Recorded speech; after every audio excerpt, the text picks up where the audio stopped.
Hey, salut tout le monde, c'est Ghost. En septembre, je vous ai sorti une vidéo sur les étranges manies des japonais et je suis super contente car elle vous a énormément plu. Non seulement elle a dépassé les 4000 vues, mais en plus on a largement réussi à atteindre l'objectif des 300 likes, alors merci beaucoup. Du coup, j'ai décidé de vous faire cette fois une vidéo pour vous présenter 10 habitudes qu'ont les japonais et qu'on devrait carrément avoir en France ou dans n'importe quel autre pays d'ailleurs, Pologne y compris.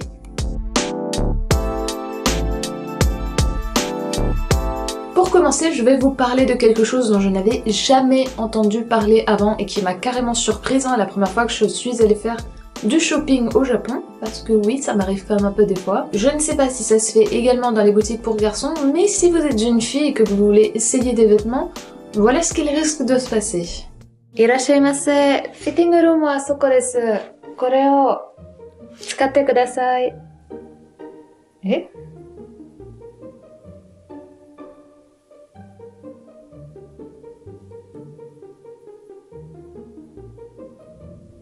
Nanda sore? Ah, sumimasen. Anata no kao o kawashite kudasai. Eh? Wa, kukusuka no you ni miemasen ka? Iie, keshou no tame desu. Nani? Ah, sokka. Et ouais, parce que si t'as toujours pas compris, au Japon, ils sont tellement soigneux qu'ils font en sorte que tu ne te retrouves pas en tant que client dans cette situation, qui est l'une des raisons pour lesquelles je déteste le shopping. Tenez, voilà le t-shirt à votre taille. Ah, merci.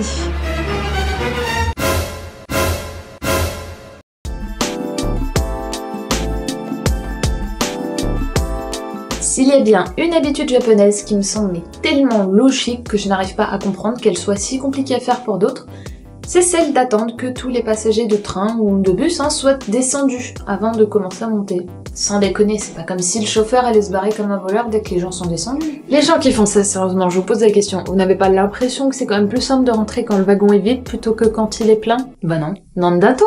Parce qu'au Japon, les gens attendent patiemment que leur métro ou leur bus arrive, ils attendent toujours aussi patiemment que tout le monde soit descendu, et ensuite, seulement ensuite, ils commencent à monter. Et il n'y a jamais eu aucun souci. À vrai dire, les Japonais font même mieux que ça, ils font la queue avant de monter.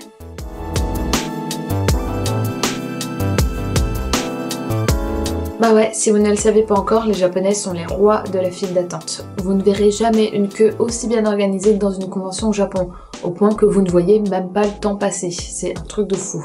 Comme je le disais juste avant, les Japonais font la queue avant de monter dans le train ou dans le bus. Et franchement, c'est la moindre des politesses en fait. Parce que clairement, il y a deux types d'individus. Ceux qui sont suffisamment bien éduqués pour avoir la présence d'esprit de monter après ceux qui attendaient déjà avant eux. Et les autres qui doivent être tellement parano et stressés de la vie qu'ils oublient toute civilité. Ils se jettent dans le train comme si leur vie en dépendait.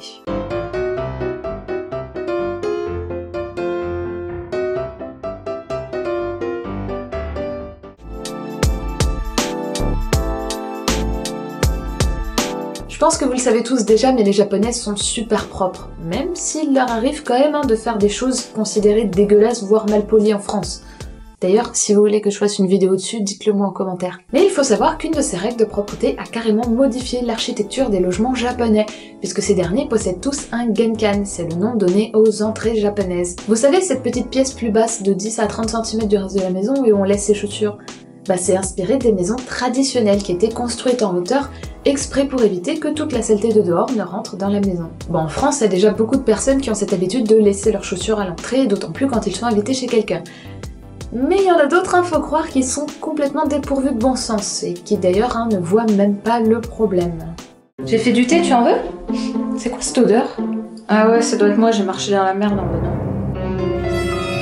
Nandato?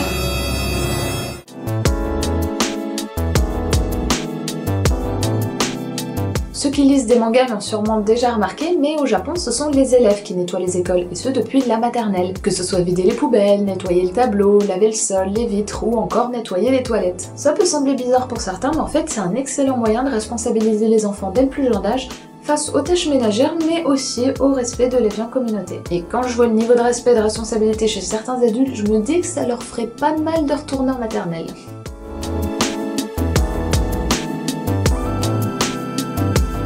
D'ailleurs, ça se ressent clairement dans l'éducation des Japonais, parce qu'après avoir passé un an au Japon et testé des milliers de toilettes publiques, je peux vous assurer que les rares toilettes sales que j'ai pu voir, je peux les compter sur une seule main. Bref, quand je vois en France ou dans d'autres pays hors Japon le nombre de fois où je passe après une grosse dégueulasse, Mais c'est clair que si ces personnes devaient nettoyer les toilettes publiques, ils ne seraient clairement pas aussi crades. N'est-ce pas, cher collègue? Je ne suis pas censée savoir que tu es la tourista. Merci. Non mais sérieusement, faut vraiment s'y prendre depuis la maternelle pour savoir qu'il faut nettoyer les toilettes derrière soi? En plus, c'est quand même la honte, t'arroses toute la cuvette, tu laisses flotter ta merde, tu te doutes bien que la personne derrière la porte, elle va savoir que c'est toi la criminelle.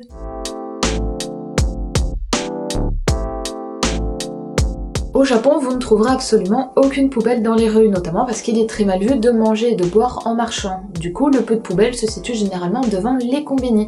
Et pourtant, les rues sont nickel. Limite, elles sont tellement propres qu'on pourrait manger par terre. Alors comment ça se fait qu'en France, par exemple, les rues soient aussi dégueulasses alors qu'on a des poubelles toutes les 50 mètres? Entre les mégots, les crachats, les tickets de métro, les papiers, les bouteilles, les merdes de chiens et j'en passe. Non, sans déconner, le taux de fainéantise est si élevé que c'est trop compliqué de faire 20 pas pour jeter ses déchets? Sérieusement, vous faites la même chose chez vous? Bah ouais.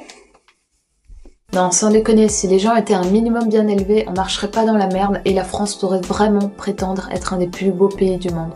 Parce que ouais, la France est un des plus beaux pays du monde. Il n'y a pas de pays qui ait un paysage et une architecture aussi magnifique et diversifiée que la France, que ce soit en Europe ou dans le reste du monde. D'ailleurs, on a souvent tendance à vouloir partir à l'étranger alors que la France regorge de tant de beauté. Et pourtant, le premier truc qu'on constate les touristes, c'est la merde sur nos trottoirs. Génial. Alors prenez-en soin et éduquez votre entourage, car je vous rassure, il n'y a pas d'âge pour être moins con. Et ça, c'est plutôt une bonne nouvelle.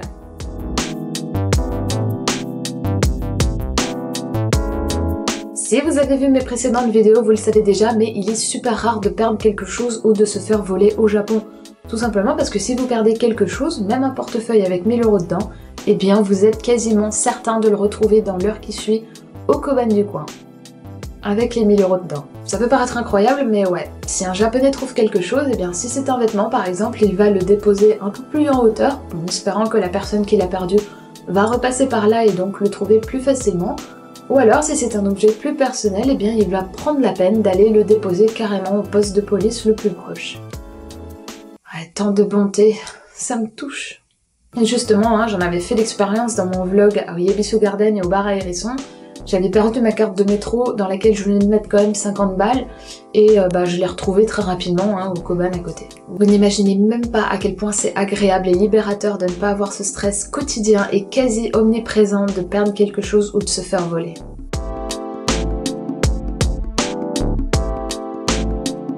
Je pense qu'on a déjà tous vécu cette horrible situation quand t'as une personne assise à côté de toi ou pire encore en face de toi qui tousse ou éternue sans mettre sa main devant la bouche. Typiquement le genre de situation qui arrive rarement au Japon puisque les Japonais portent des masques quand ils sont malades. À vrai dire, ils en portent même par précaution. Parce que contrairement aux idées reçues, Tokyo n'est pas du tout une ville si polluée que ça, elle est même carrément moins polluée que certains endroits en Île-de-France. Du coup, si les Japonais portent des masques, c'est bel et bien pour éviter d'attraper des microbes ou de refiler aux autres. Et ça, c'est une belle preuve de respect. Bon, j'avoue, si t'es le seul à en porter, ça peut faire un peu con. Mais finalement, on s'habitue très vite à en porter et à voir des gens avec, surtout qu'il en existe et assez cool. Moi, je dis pour une fois, c'est l'occasion de lancer une mode utile et bonne pour la santé.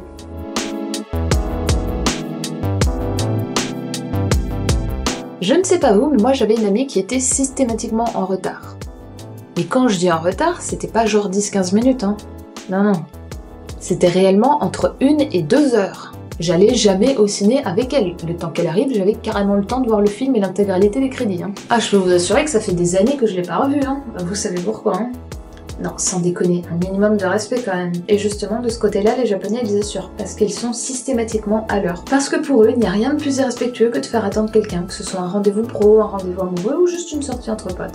Et clairement, ils ont raison. Tout ça pour dire qu'il ne dépend que de vous de faire une bonne action et de montrer l'exemple quand l'occasion se présente.